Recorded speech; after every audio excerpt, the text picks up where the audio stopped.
Hey folks, so it has been more of another while.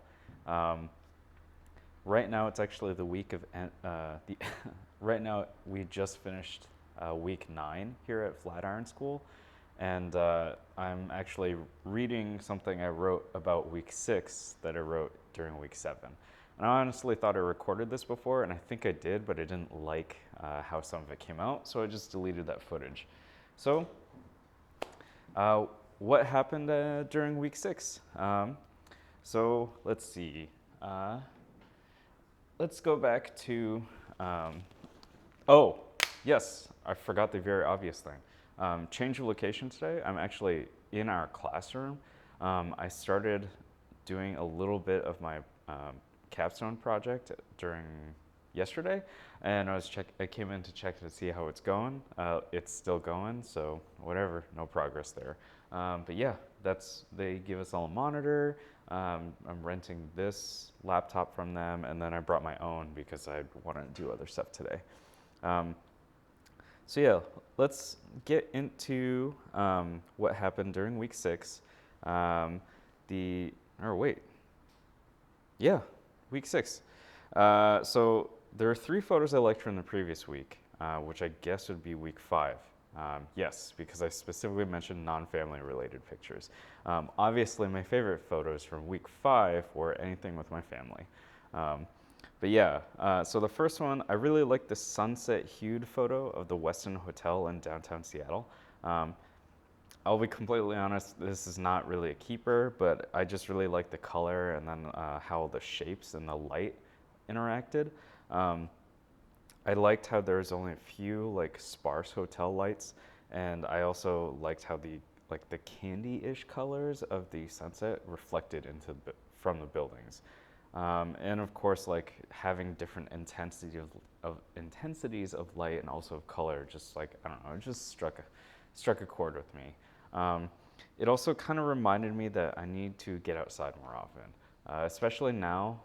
Back when we started, the sun was setting at like 9 p.m. or something, so it was awesome. But now it's starting to set like I think around 6. It's already down, for example, and it's 7:16, and it's been dark outside for a while. So this photo, the sunset one, I actually got like as I was leaving the classroom, and I was going to do something else that day, and I had to rush. Like there's really not much I could do. I think I switched lenses to my super telephoto and then got a couple frames, and then that was it. The light got too dark. Yeah. Um, it also reminded me of I had some dependence, I think, or over reliance on a bunch of like weather predicting apps. Um, I'll show the ones that I use, but to be honest with you, I feel like I've been consistently disappointed by them. Even when it says like, oh yeah, there's like a 15% chance of it being good, it usually turns out to be like okay. Yeah, and then like one I used, like it had said like, oh, there's like an 80% chance of it being good, and then an hour before sunset happened, it went to 0. I was like, I don't understand how it could be different over like 3 hours. Anyway, rant aside, my second favorite photo was this one. So this is it's a black and white of a small river that was in Rainier National Park. It was at, I believe, Narada Falls, but this particular thing is not actually Narada Falls. This is actually above it, and is part of the river that feeds the falls.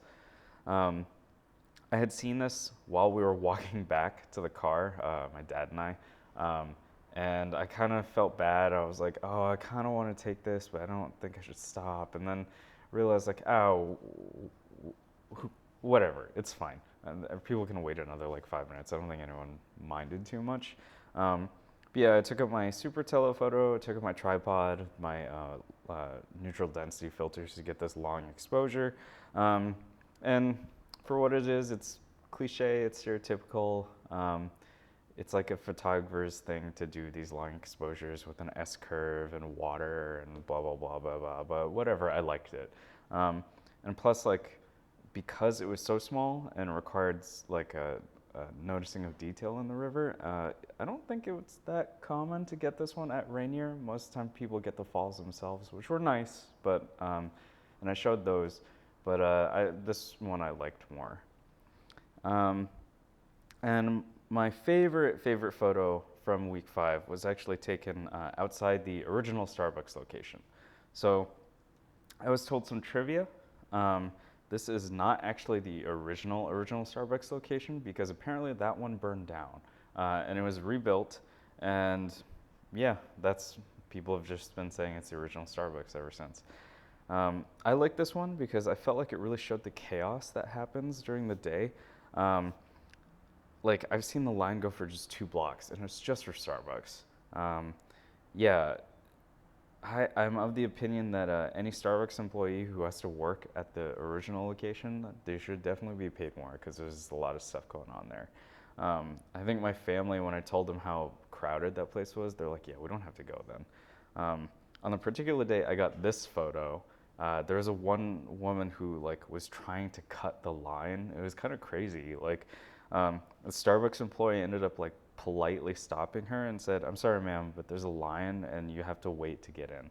And this narcissist just said, "No, it's okay because I only want to go in, get a photo, and leave. So I'll only be there for 12 seconds." And the Starbucks employee said, "Okay, but you still have to wait." And the narcissist said, "No, I don't think you understand. It'll be really quick." And the Starbucks employee said, "I don't think you understand because I'm here for fire safety and to prevent customers from getting into fights." And the narcissist's response to that was, "Okay, fine, I'll get in your line." And it was I could not believe that someone had that attitude. There was a huge, obvious line. But yeah, so that was photos. How was class? Well, for week 6, we did a lot of statistics and probability.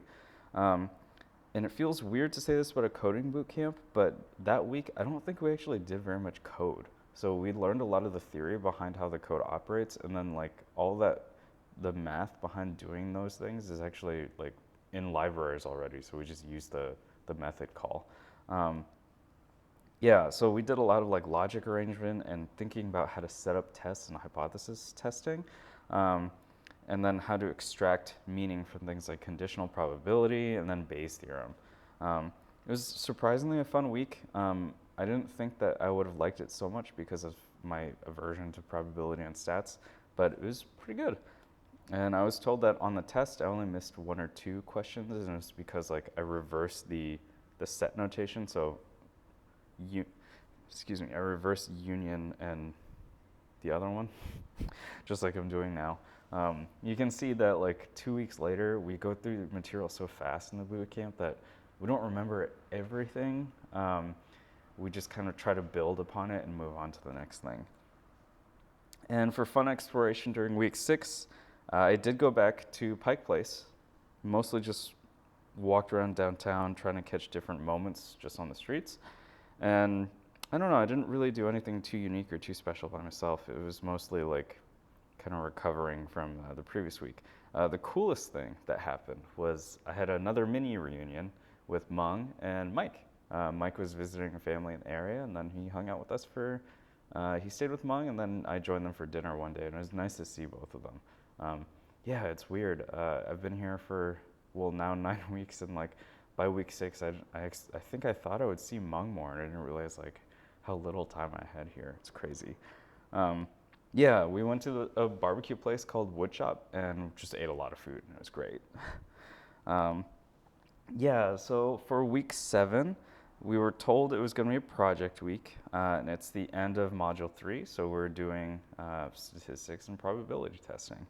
So yeah, I already know how that went, so I'm just going to write up something and then record something else. Right, so I forgot I have switched over my recording medium, so I've now gone to 60 FPS for everything that can do it, and I realized I forgot that the G9 can only record 10 minutes, and I went over by 20 seconds. So there's a cut, you've probably noticed already, but yeah, it's just the YouTube thing.